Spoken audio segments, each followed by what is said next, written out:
My name is Emily Hamilton, and the day my father died was the day I stopped being seen.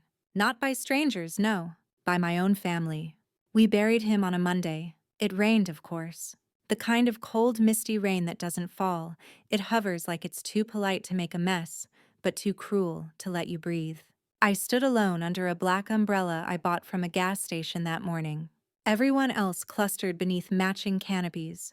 Richard, my uncle, Sylvia, his wife, Derek, their golden child. They looked like a royal family mourning a king. And me, I looked like the help. They didn't invite me to ride with them, didn't wait for me at the cemetery gate, not even a glance. When the priest finished his prayer, Richard gave a performance tears wiped with the back of a gloved hand. He squeezed my mother's shoulder but never once looked at me. Maybe he thought I was too much like my dad, quiet, stubborn, always watching. They all hugged each other. I stood 10 feet away. No one noticed. And then came the reading of the will. I arrived early, even brought a notebook. That's what Dad taught me. Always be prepared. Always pay attention to the details. The small lines. The quiet spaces. That's where the truth hides. The office was sterile, polished too clean for what was about to happen. Richard arrived late, of course, with Derek swaggering in behind him like he already owned the building. Sylvia wore sunglasses indoors, said it was because of her grief. She wore diamonds. When Mr. Everett, my father's lawyer, began reading, I felt like the world slowed down. Dad left the house. To Richard. The company. To Derek. The savings were already taken care of. And to me. To my daughter Emily. I leave my books, journals, and personal letters. She will know what to do with them. Silence. I stared at the page as if reading it again would change the words. Books, journals, letters. That's it. I looked at Mr. Everett. He didn't meet my eyes. I looked at Richard. He smirked. Derek leaned back in his chair, folded his arms, and whispered, "Told you she was never the favorite." And in that moment, something in me cracked, but not the way they thought. It wasn't weakness. It was clarity. They thought they won. They thought taking everything the house I grew up in, the company I helped design for the name I carried with pride, would break me. But they forgot something my father once told me when I was 10 years old, sitting beside him in the garage as he fixed the old family clock. Real power doesn't scream, Emily, he said. It whispers. And by the time they hear it, it's already too late. So I stood up, closed my notebook, and smiled. No tears. No protest. No begging. Just silence. Let them think I was weak. Let them gloat. Because they didn't know the truth. They didn't know what I found the night before the funeral, hidden in the back of Dad's study drawer, taped behind a photo of Mom from 1986. They didn't know I'd already spoken to Mr. Everett 2 weeks earlier and that he'd looked pale when I told him about the document. They didn't know my father wrote 2 wills. And they definitely didn't know that in one of them, the one I now carried in a sealed envelope, there was a line. One single line that would unravel everything they thought they owned. But that comes later. For now, I let them think they won. Let them walk out of that office high on victory. I walked to my car, rain still drizzling down the windshield, and took one deep breath. The kind of breath you take not when you're done, but when you're just beginning. And if you've ever been underestimated, forgotten, pushed aside, you'll understand. This isn't just a story about losing everything. It's about what happens when they think you're too quiet to fight back. Don't blink. Because I didn't just take it back. I took it back quietly and made sure they never saw it coming. If you've ever been left out, shut down, or told you didn't belong, this story is for you. Subscribe now, because what comes next changes everything. I was 9 when I realized Derek could do no wrong. It started small. He broke a vase at Grandma's. I got blamed for it. He stole $10 from Richard's wallet. I got a lecture about honesty. By the time we were teenagers, it wasn't just favoritism. It was mythology. Derek was the golden child. He was loud, charming, messy, but somehow every flaw he had turned into a quirk. He barely passed high school. They said he was too creative for academics. He crashed his first car. They called it a lesson in maturity. Meanwhile, I got straight A's, skipped a grade, won scholarships, and was labeled too quiet, too sensitive, and my favorite. Just lucky. But my dad saw me. He really saw me. While everyone clapped for Derek's mediocrity, my father quietly saved every design I drew, every floor plan, every notebook sketch. He believed in me. He said one day the firm would be mine. But then came the accident, then the hospital, then the machines and the whispers, and then the will. Derek didn't just take the company. He became the company. He changed the firm's name from Hamilton and Partners to D.R. Hamilton Group. He remodeled my father's office, took down his portrait, and replaced it with a chrome DH logo in gold foil. He fired half the original staff, including my mentor, Mr. Chung, who'd worked with my dad for 20 years. He told the press he wanted to modernize the brand. What he really meant was, erase my father. Erase everything my father built. And the worst part? No one stopped him. Not the board. Not Richard. Not even my mother, who said, "It's too soon to fight." But I remembered something Derek said once at a family barbecue when he was 16 and drunk off cheap beer. He put his arm around me, reeking of arrogance and sweat, and said, "You'll always be the spare M, just enough to feel important, never enough to matter." I didn't say anything back then. But now, every time I saw his smug face on the company's homepage, every time I watched him brag about projects I helped design, every time someone introduced him as the visionary son of Arthur Hamilton, it wasn't anger that grew in me. It was precision. I started taking notes, screenshots, recordings. He was careless. He had no idea how contracts work. He cut corners, hired unlicensed subcontractors, took bribes from suppliers.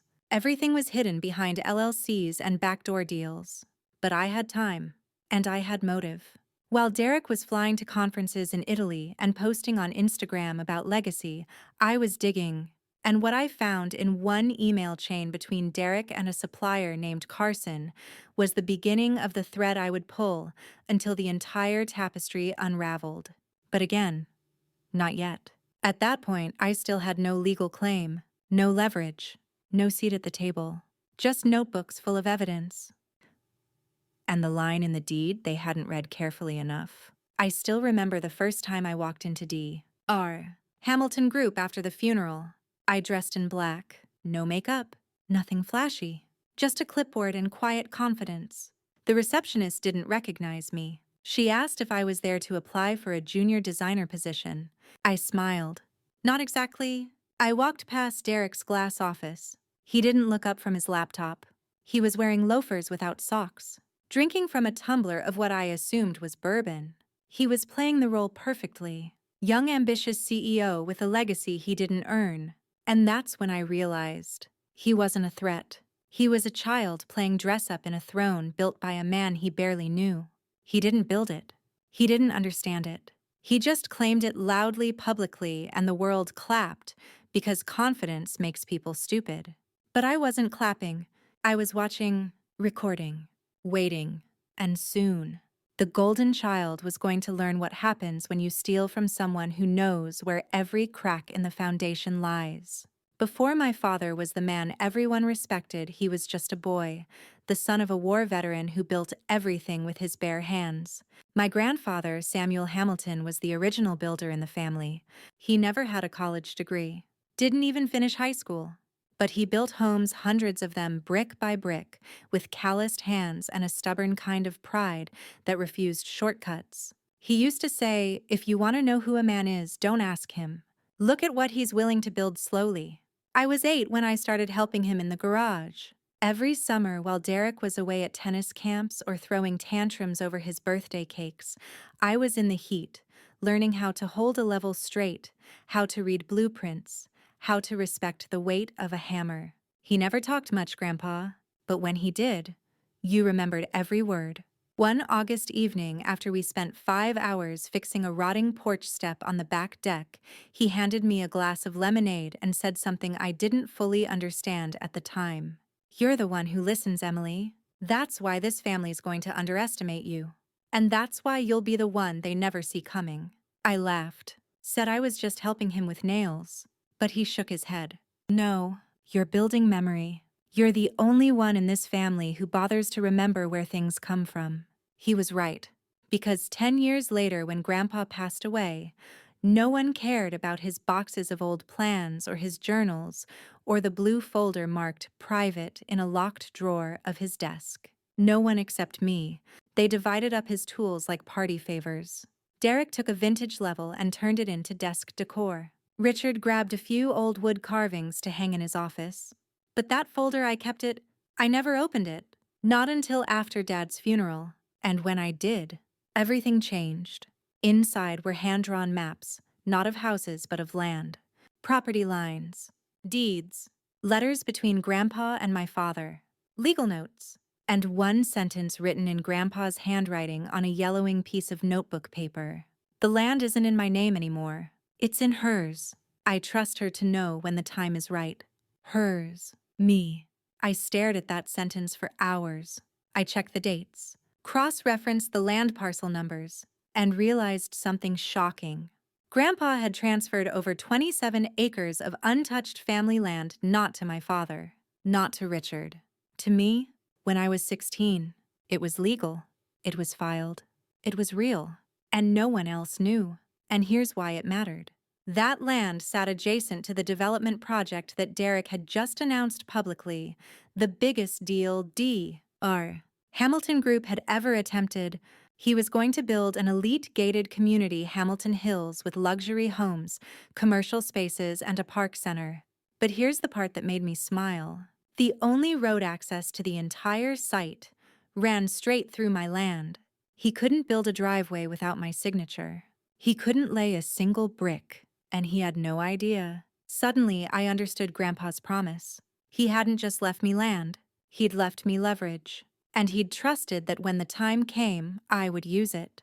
That week, I went to the courthouse, confirmed the deed, and had the land legally reaffirmed under my name, quietly, without fanfare. Then I locked the documents away and started watching D.R. Hamilton Group's every move. Derek was so busy promoting the project online, pitching it to investors, giving interviews on morning shows, he never even thought to check the permitting route. He assumed the land was family-owned, that he already owned it. And to be fair, that's what people like Derek do. They assume the world belongs to them. They mistake inheritance for achievement. But I knew better, because I had something Derek would never understand.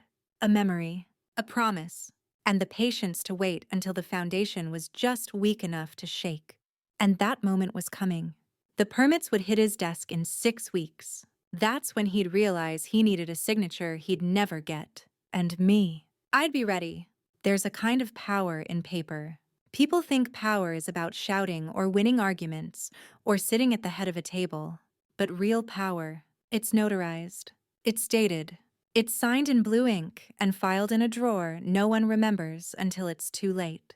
After I confirmed the deed from Grandpa's folder, I did what no one in my family ever bothered to do. I read everything.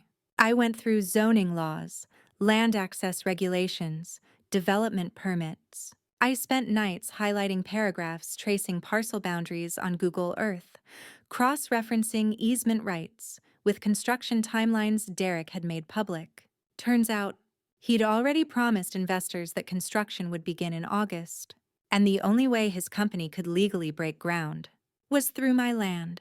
That was his first mistake, overconfidence. The second, he forgot I exist. To them, I was just the daughter who got the journals. But inside those journals, my father wrote everything. Meeting notes, code violations he'd quietly fixed, conversations he'd had with Richard, with contractors, with clients, and one entry from 2 months before his stroke that stood out.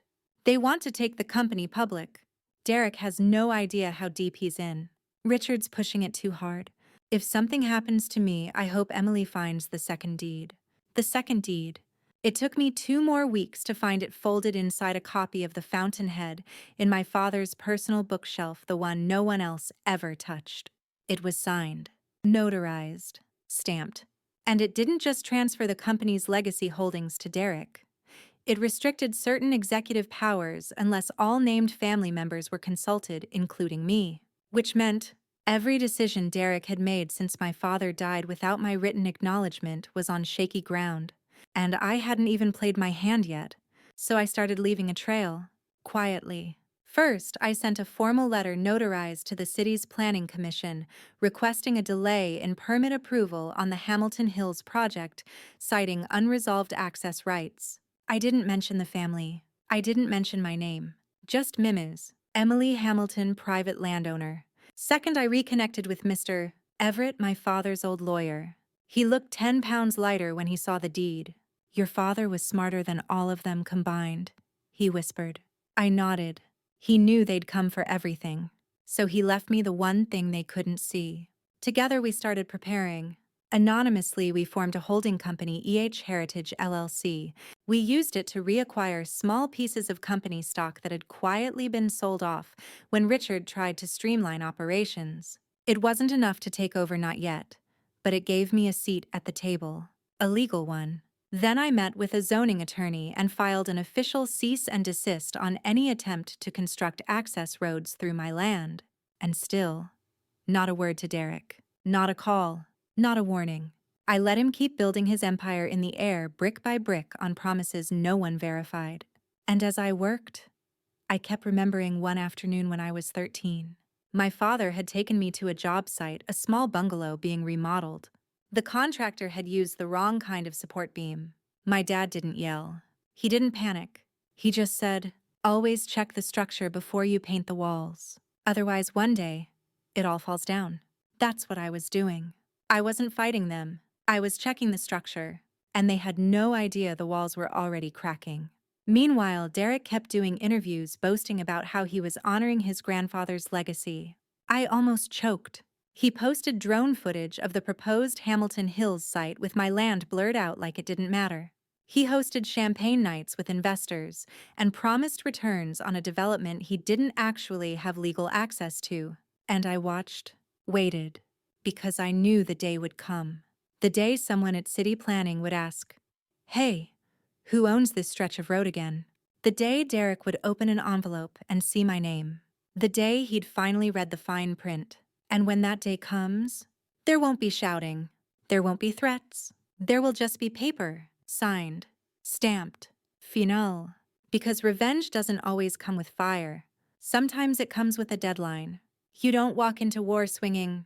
You walk in smiling, like it's just another meeting. You let them feel safe, certain, comfortable, and then quietly, you start rearranging the board. That's how I began. The first thing I did was change my routine. I stopped avoiding the places they claimed. I started showing up at company mixers, at charity events with the Hamilton name slapped across every banner. I wore black, always clean, elegant, silent. People stared. Some whispered, "Isn't that Emily? The daughter?" I didn't flinch because I wanted them to notice, not all at once, just enough to start the rumors. Richard noticed first. At a gala for the city's Historic Preservation Society, he walked up to me with his too white smile and said, "Didn't expect to see you here. Thought you were, well, keeping to yourself." I smiled back. "Just thought I'd support the family legacy." He paused, tilted his head. "You know, we really did mean to include you more. Things just moved so fast after your father's passing. You understand, don't you?" That was his tactic, guilt dressed as politeness. But I didn't bite. Instead, I said, "Of course. You've done so much in such a short time. I'm sure it'll all hold together." He didn't catch it. Not yet. Derek, though. Derek didn't care. He was too busy posing for photos and shaking hands with council members, building an empire on handshakes and hashtags. And that's what made him vulnerable. While he was playing the front, I was working the back. Using Heritage LLC, I purchased a small percentage of company shares from a board member who'd quietly retired due to health reasons, then another. I made sure each transfer was clean, discreet, and signed under the holding company's name, not mine. On paper, I was no one, just another private investor, but behind the curtain, I was assembling leverage. Then came phase 2.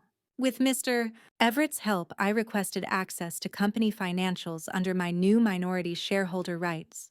They had to comply, and what I found in those spreadsheets was golden. Derek had overpromised massively. He'd guaranteed investors a 22% return on Hamilton Hills by Q2 of next year. But with no legal access to the land, my land and increasing construction delays, the numbers didn't add up. Worse, he'd funneled funds from other projects to cover initial expenses, hoping the permits would go through in time to backfill the gaps. Classic house of cards. So I started tipping it. Just a little. A casual call to a journalist I'd known from design school, now working for the city's urban affairs blog. Off record, I said. You might want to look into permit issues around Hamilton Hills. Something about land access seems fuzzy. I didn't give her my name. I didn't have to. The next week, a small article appeared. Ambitious Hamilton project may face zoning delays. Just a whisper, but it was enough. Investors called, city officials hesitated. And Derek, he panicked.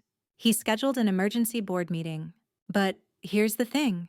You can't call a board meeting without inviting all the shareholders. That was his third mistake. Because when he looked at the list and saw Heritage LLC as a registered stakeholder, he blinked. Then blinked again.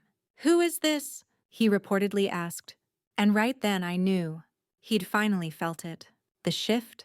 The ground beneath him had moved, and he didn't know why. At the meeting, I didn't speak first. I waited. Let them debate. Let them circle the fire. Then I leaned forward, folded my hands, and said, I believe there's been a misunderstanding about land access for the Hamilton Hills project. Silence. I could see Richard's jaw clench. Derek's eyes narrowed. Who are you exactly? He asked, his voice trying to stay cool. I met his gaze. Emily Hamilton, beneficiary of the undeveloped parcel directly bordering the site. The parcel you need to begin construction. He laughed. That's not your land. That's family property. I pulled out the deed, set it gently on the table. Not anymore. They stared. The legal stamp. The signature. The date. Filed. Verified. Flawless. You could hear the oxygen leave the room. That was the moment everything changed. Not because I yelled. Not because I made threats. But because I had the paper. And the power. And this was just the beginning. It wasn't even bolded. Not underlined. Not in red ink. Just a single sentence quietly sitting at the bottom of page 6, section 4. 3 of the original deed revision. All executive decisions involving core assets or structural inheritance shall require the written consent of all direct descendants named in Schedule B. Not may. Not recommended. Shall. And in Schedule B, clear as daylight was my name. Emily Grace Hamilton. The same document Richard and Derek had used to claim everything was the one that gave me the right to take it all back. That was the irony, the pure poetic karma of it all. They had signed this version of the deed themselves months before my father's death, in a rush to consolidate power, thinking it would shut down any legal challenge. They'd buried it beneath piles of documentation. Assumed I'd never look. Assumed I'd never understand the legalese. But my father knew I would. I remembered now why he always made me read the contracts for him before meetings. Not his assistant. Not his lawyer. Me. He used to say, reading the fine print is like listening to someone whisper the truth. And the truth was this line. It wasn't loud. It didn't wave a red flag. It simply changed everything. Because under this clause, every decision they had made without my signature, every land development promise, every restructuring, every use of my father's personal holdings was now legally vulnerable. All I had to do was push. And pushing didn't mean screaming. It meant filing. So I did. With Mr. Everett's help, we submitted a formal injunction with the county clerk not to stop the company, not yet, but to freeze all assets and development tied to Schedule B properties, including the Hamilton Hills project. It wasn't aggressive. It wasn't public. But it hit them like a truck. Because it wasn't just my land they needed now. It was my signature. And they hadn't even bothered to ask. The morning the freeze went through, Derek called me for the first time in nearly a year. I let it ring 5 times before I picked up. Emily, he said, his voice clipped, rehearsed. Hey, there seems to be some sort of mix-up with the zoning office. Thought maybe we could talk. Mix-up. I almost laughed. Oh, I didn't realize you were still handling that yourself. A pause. Well, yeah, I mean, of course. Listen, we should meet. Grab coffee.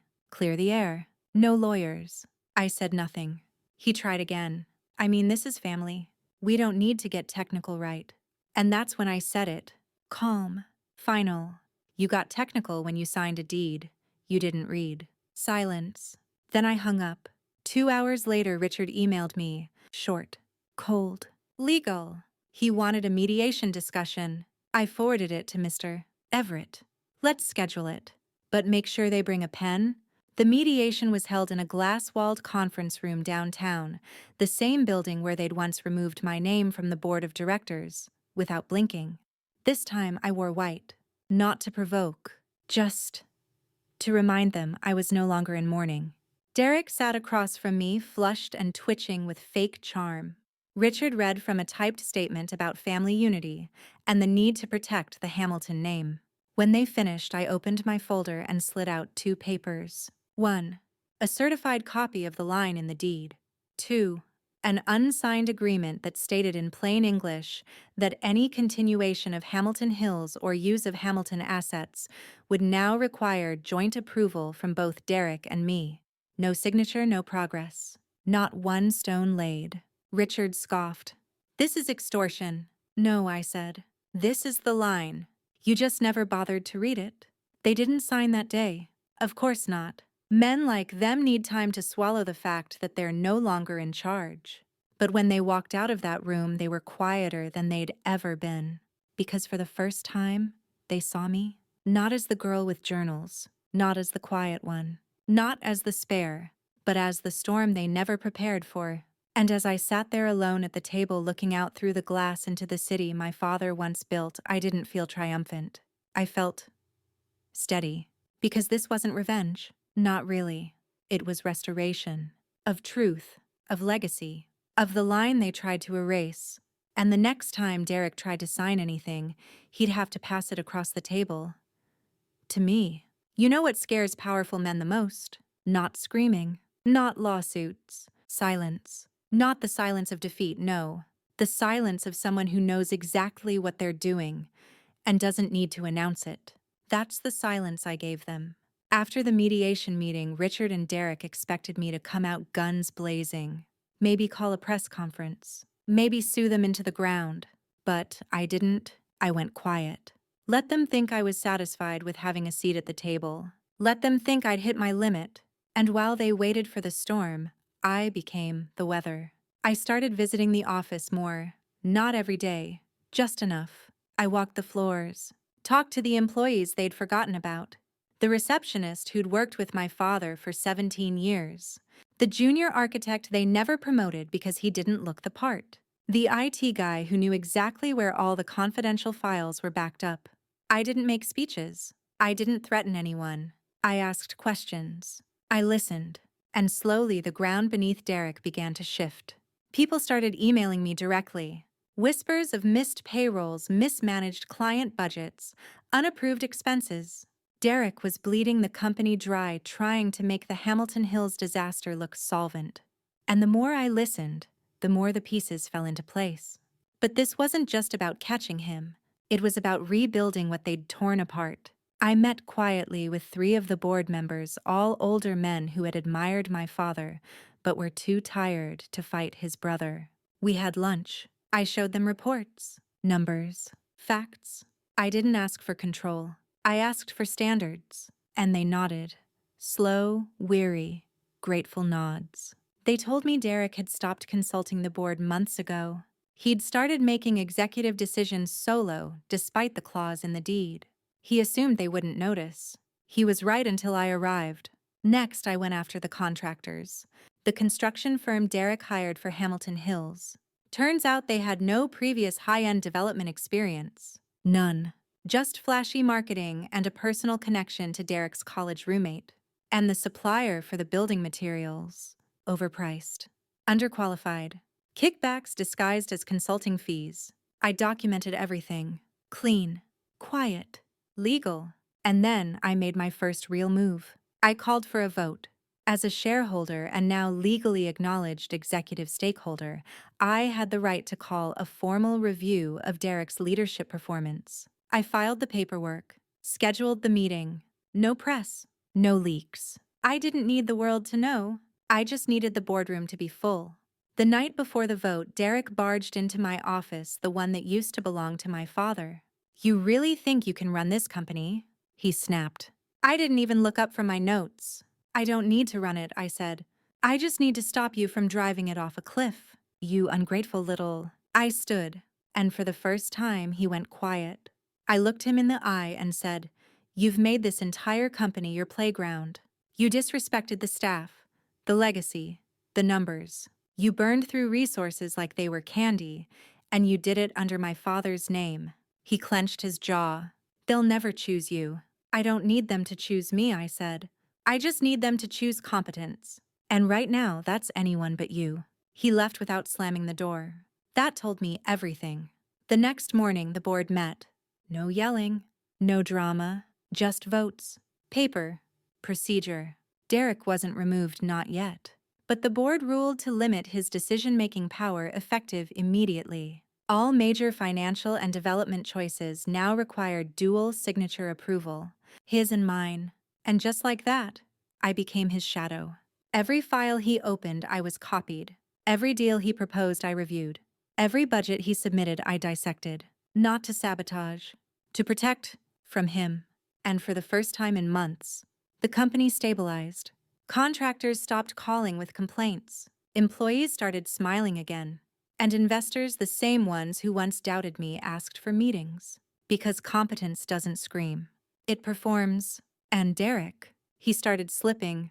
Fewer appearances, shorter meetings, late arrivals, missed details. He was unraveling. And the best part, I didn't have to raise my voice once. Because this plan was never about vengeance. It was about restoration, of leadership, of legacy, of the silence that speaks louder than all their noise. They thought I was just watching, just holding them accountable, just a passive roadblock standing between Derek and another glossy development deal. But I wasn't watching, I was buying. See, when you've been treated like an afterthought your whole life, people never think to watch what your other hand is doing. And while Derek was throwing investor dinners and photo ops, I was doing something far less glamorous. Acquiring, not publicly, not loudly, but precisely. Remember Heritage LLC, the anonymous holding company I started? It wasn't just a tool to get board access. It was a scalpel. And over the past 8 months, that scalpel quietly cut through 12% of Hamilton and Partners stock piece by piece, from former employees, aging board members, small-time silent partners who wanted out, and anyone too distracted to notice the pattern. I never bought more than 9% from any one person, never in my own name, never at market value. Just enough until last week, when I crossed 33%. 1/3 of the company, enough to block any major structural change, enough to demand a vote, enough to win one with the right allies. But here's the beautiful part. They didn't know, not until I wanted them to. It happened at a quarterly shareholders meeting, a room filled with gray suits and catered coffee, the same room where they once erased my name from the wall without a second thought. Richard was there, of course. Holding court, smiling wide back in his element after the mediation disaster. Derek showed up late, no tie, half a presentation in hand. I said nothing until it was my turn to speak. I stood open my folder and passed a document to each board member.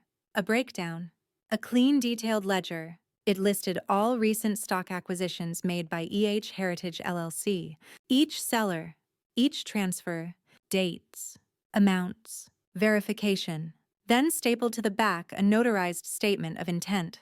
Effective immediately, Emily G. Hamilton through Heritage LLC now holds 33.4% voting interest in Hamilton and Partners Development Group. The room froze. Richard squinted at the paper like it had betrayed him personally.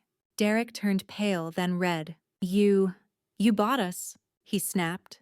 I didn't answer, because that wasn't the right question. The right question was, how long had I been building this? And the answer, since the moment they left me with just the journals, why, Derek finally blurted. "You could have just asked. We would have—" "No," I interrupted. Calm, precise. "You wouldn't have. Because if I asked, I'd still be the girl who needed permission. Now, I don't. A vote was held. Not to remove Derek yet, I wasn't ready. Not fully. This move wasn't about cutting heads. It was about tilting the board. The vote was simple. All future executive-level hires financial approvals over $250,000, and external development proposals must pass with a 2/3 majority or be subject to stakeholder veto. My stake guaranteed I could block any of them. And when the motion passed, Derek knew, Richard knew, they were no longer running the company. They still had their titles, their parking spots, their glass offices, but the engine, the thing that kept it moving, it now ran through me. And the best part, I didn't change a thing. No press release, no new title. I let them stay in place. Let them keep pretending. Because from now on, every single decision they made, they had to wonder if I was watching, if I'd intervene, if I'd block them. And that kind of fear, quiet, creeping constant is the best kind. A week later, I walked past Derek in the hallway. He didn't look up. Not because he was busy, but because he finally understood. He didn't own the empire. He was just renting it. And the landlord had arrived. Every tyrant has their favorite room. For Derek, it was the 24th floor conference room, full glass walls, imported wood table views of the skyline that made him feel larger than life. That's where he held his executive updates. That's where he stood at the head of the table and threw around phrases like vertical synergy and next-gen growth. And that's exactly where I decided to take him down. It started with a company-wide memo. Neutral tone. Nothing flashy. Quarterly performance review. All executives present. Mandatory. Richard replied with a terse, received. Derek replied with nothing, which meant he thought it wasn't serious. Perfect. I booked the room, reserved the building's top legal counsel, had 2 board members sit in as silent observers, and I printed every document I needed, 3 copies each, color-coded, labeled, clipped. By the time the room filled, I was already seated second chair from the end, not at the head. Let him think he still had it. He walked in 10 minutes late. Starbucks in hand, sunglasses still on. Sorry, traffic, he mumbled and dropped into his usual seat.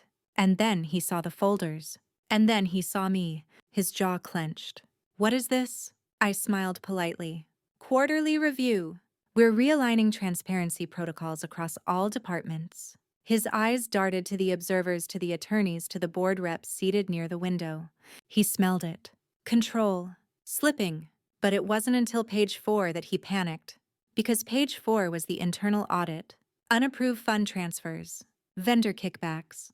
Dubious consultant fees. All signed by him. All time-stamped. All matched to personal purchases and non-existent contractors. I had receipts. Bank logs. Emails. At first he tried to laugh. This is just aggressive accounting. But then I showed the memo.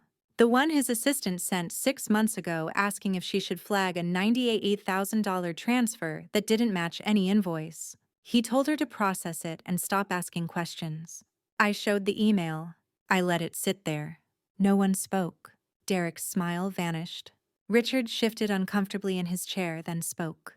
This could have been handled privately, Emily. I turned to him slowly. So could the decision to remove me from the board 2 years ago. Was that private enough for you? Silence. Then I stood and walked to the projector. With one click, I pulled up the revised corporate bylaws, the ones passed in a vote they never thought I'd win. The screen read, in the event of sustained financial misconduct or misrepresentation by an executive officer, said officer may be placed under immediate administrative review, pending full internal investigation. Signed by Richard Hamilton. Dated 3 years ago. They'd written the very rule I was now using.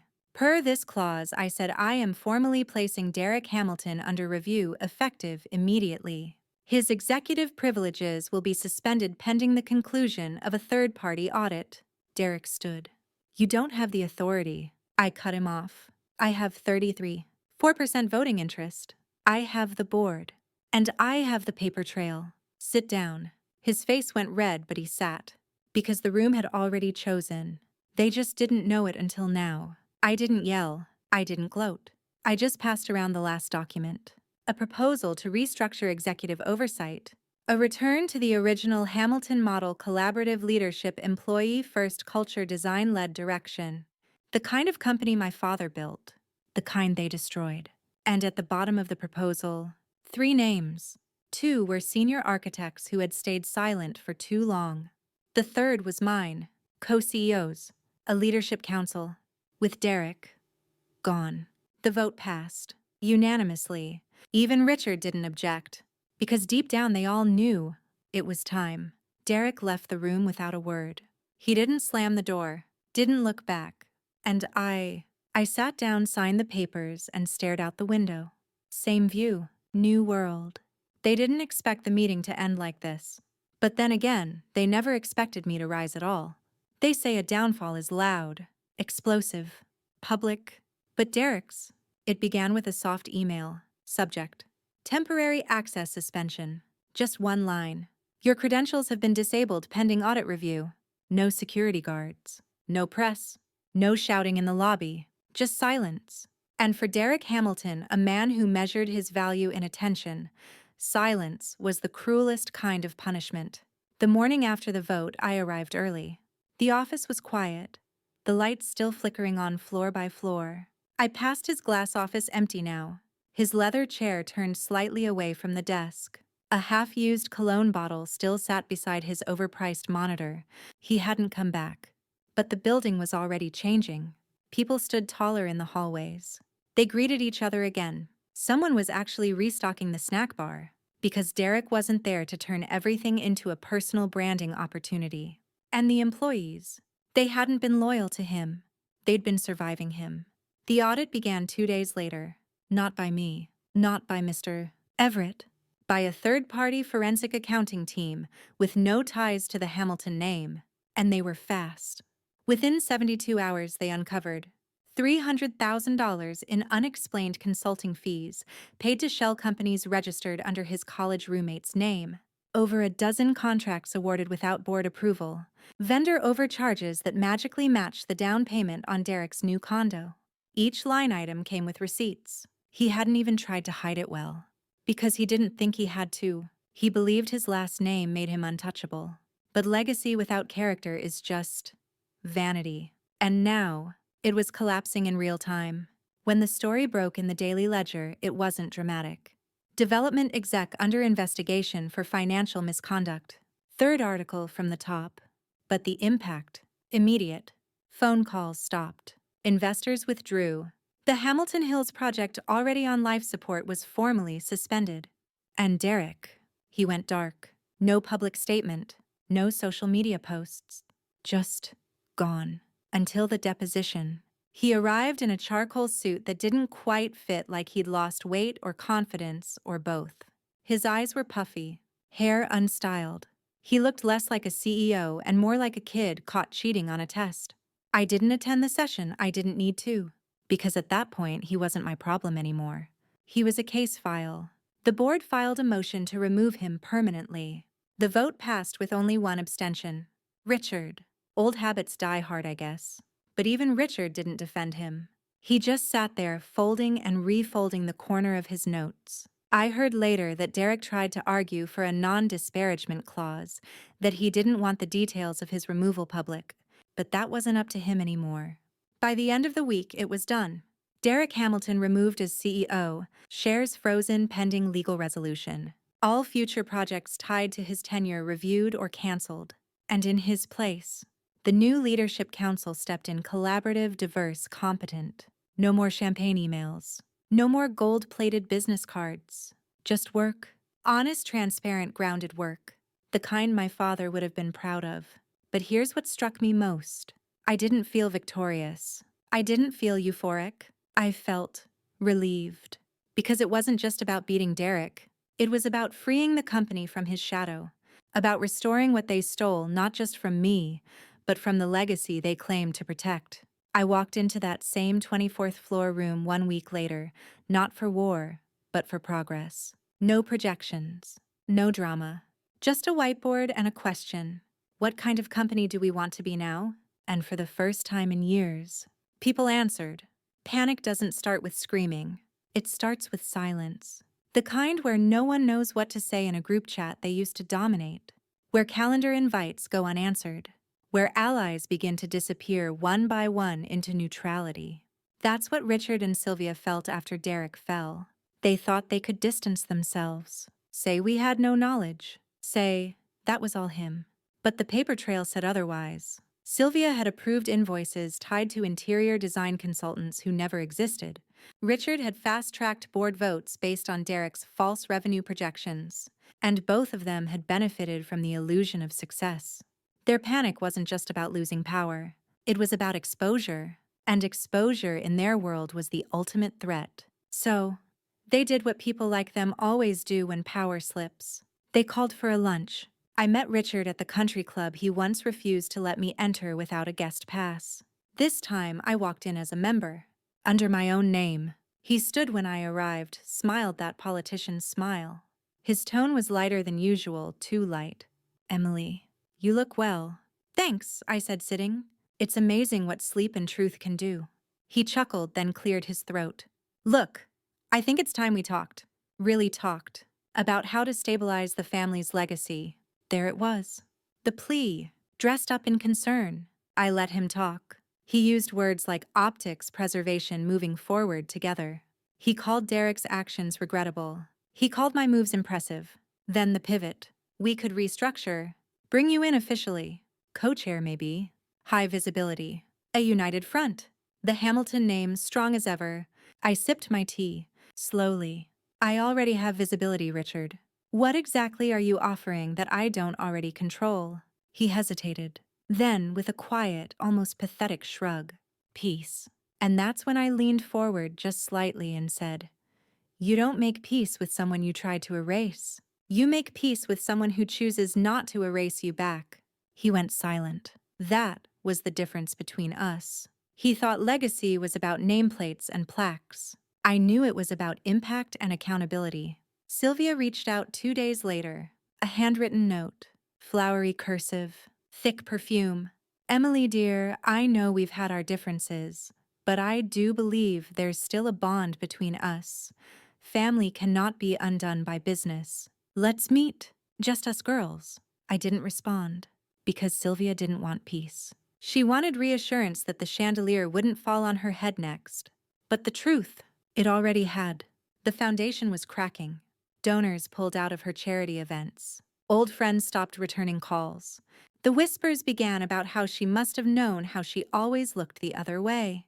And for people like Sylvia, whispers are more dangerous than headlines. Meanwhile, I kept moving forward. The company was healing. Departments were collaborating again. Clients returned. And internally, something more powerful than revenge took root. Respect. Not out of fear, but out of recognition. They saw how I moved, how I listened, how I chose action over theater. I didn't have to demand authority. It arrived naturally. But the family, they spun. Sylvia tried throwing a charity gala to distract the press. Only 10 people RSVP'd. Richard floated the idea of writing a memoir. No publisher responded. And Derek, I heard he moved out of the city entirely. A friend of a friend said they saw him in Arizona, working with a boutique consulting firm that no one's heard of. No more luxury suits. No headlines. Just quiet. The kind of quiet you don't choose. And for a moment, just a moment, I almost felt sorry for them. Almost. But then I remembered the boardroom they locked me out of. The funeral where they turned their backs. The inheritance they carved up like cake while I was still grieving. No, they weren't victims of my revenge. They were casualties of their own arrogance. And now they'd have to live in the world they built, a world that no longer belonged to them. It was in the back of the shelf behind his old drafting tools. A dusty wooden box, the kind he used to keep old bolts and screws in, or the kind no one would ever think to open unless they knew it wasn't just a box. I didn't find it until we moved everything out of his storage unit, the final step in closing the past. I wasn't even looking for anything. I was just clearing, until the box slid forward and something inside rattled. Not like metal, but paper. I opened it, and there it was. Folded once, yellowed at the edges. A single envelope. On the front in my father's handwriting. "For Emily when it's over but not yet done." I sat on the floor holding it. For a long time, I didn't open it. Because something in me knew. Whatever was inside would not change what had happened. It would only deepen what I already felt. But when I finally unfolded it, it was like he was in the room again. Dear Emily, if you're reading this, I'm gone.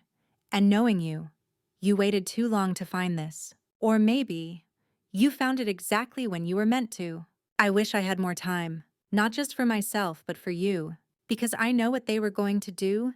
I knew before I left. I saw the meetings behind closed doors.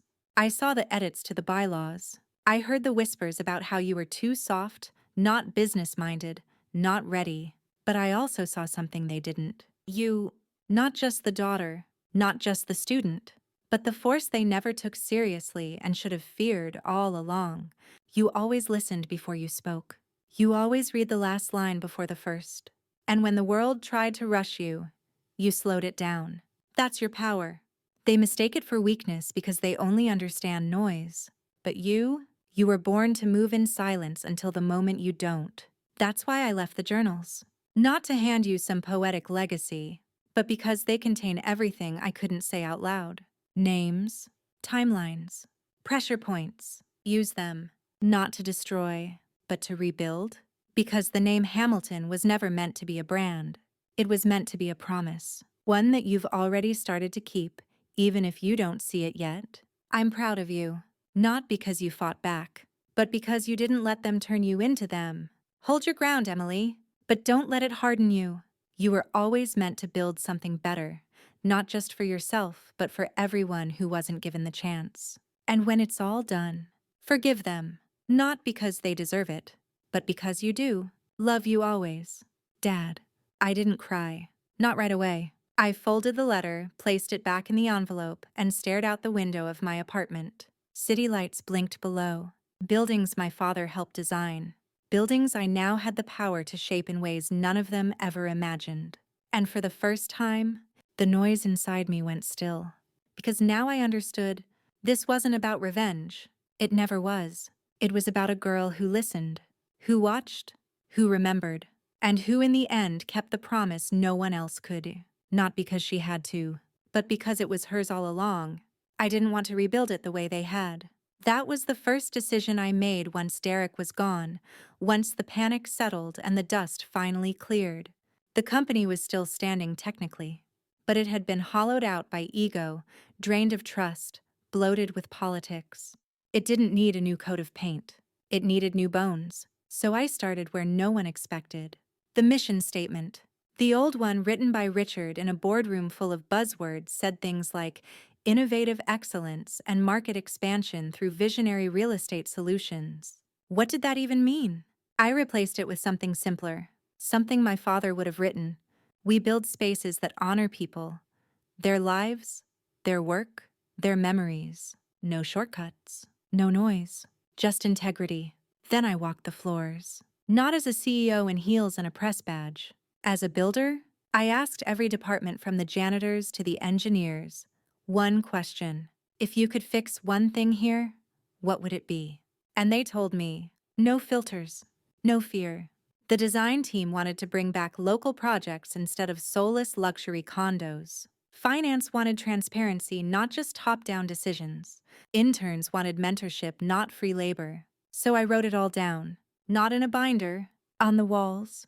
One floor-to-ceiling whiteboard per floor. This is what we fix. And then one by one we did. I cut 3 projects that were ethically compromised, including one Derek had pushed through with falsified zoning permits. I offered former employees, the ones pushed out during the modernization phase, a chance to return. Some said yes, others said no, but all of them said thank you. And I opened up a yearly vote. 5% of all company profit goes to projects nominated by staff. The first winner, a youth shelter in one of the same neighborhoods we once gentrified for luxury urban expansion. We funded it. Then we built it. Together. And you know what happened next? Clients started calling not because of flashy ads, but because they could feel the difference. There's something magnetic about a place that finally starts telling the truth. We didn't just build spaces. We built trust. But change always comes with backlash. Some investors balked. said we were losing the edge, getting too emotional, overcorrecting.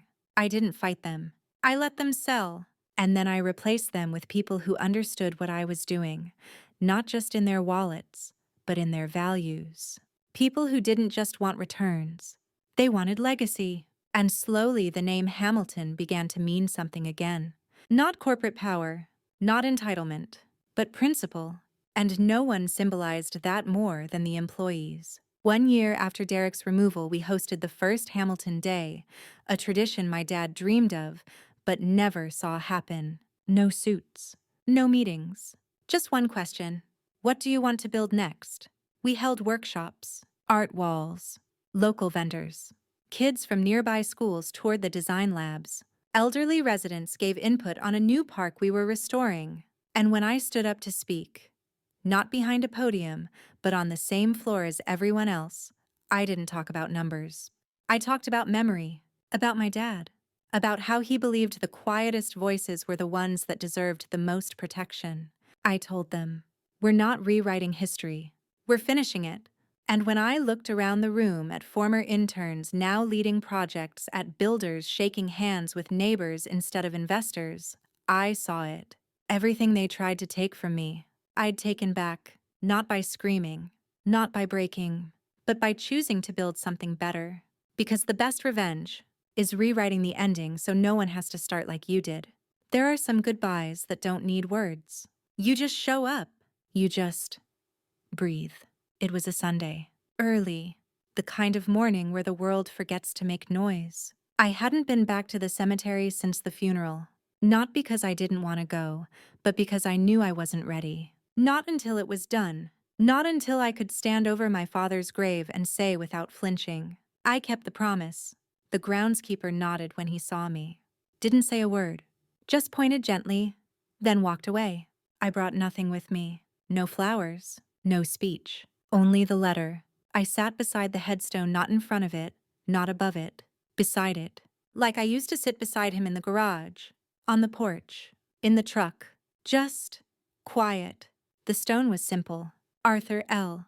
Hamilton, builder, father, believer in good foundations. No flashy epitaph. Just like he would have wanted. I pulled the letter from my coat pocket, the one he wrote me, the one I'd read a dozen times since finding it. I didn't reread it that day. I didn't need to, because by now every line lived inside me. I whispered instead, not to him exactly, to myself, to the wind, to the space he used to fill. I did it, Dad, I said, not all at once, not perfectly, but I did it. I told him about the board vote, about Derek, about Richard, about the youth shelter, about Hamilton Day, about the new mission statement. I told him the company still bore his name, but now it bore his heart too. I told him about the young architect named Jenna who cried in my office last week because it was the first time someone believed in her work. I told him we stopped building for money first and started building for people. Then I sat still. No music swelled. No birds landed on my shoulder. Just silence. The kind that used to scare me, but now it felt like presence. And maybe, just maybe, that's all grief ever wants to become. Something still, something steady, something that doesn't need to be loud to be real. Before I left, I laid the letter down, not on the grave, but tucked under the bench beside it. For me, not for him. A reminder that sometimes the most important things we build aren't buildings at all. They're boundaries, their integrity, their peace. And as I walked back toward the car, hands in my coat pockets, sun just rising, I didn't feel heavy. I felt whole. I didn't get everything back. Some things stay gone. But what I reclaimed, I made better. And for the first time since the day they took everything, I wasn't holding on to anything. Just moving forward, quietly, exactly the way he taught me. I used to think power came with volume, that the loudest voice in the room must be the strongest, that the people who took up the most space were the ones who mattered most. But I was wrong. Power isn't loud. It doesn't scream. It doesn't posture or stomp or demand. Power is still and sharp and patient. And in the end, it moves without permission. They took everything after my dad died. The house I grew up in, the company he built, the name we shared, The future I thought I was promised. They shut the doors before I even had the chance to knock. And I could have screamed. I could have made scenes. I could have burned it all down just to prove I was still there. But I didn't. Instead, I watched. I waited. I remembered. And slowly, brick by brick, line by line, I took it all back. Not for revenge. Not to hurt them. Not even to prove them wrong. I took it back because it was mine. Because my father saw what they never did.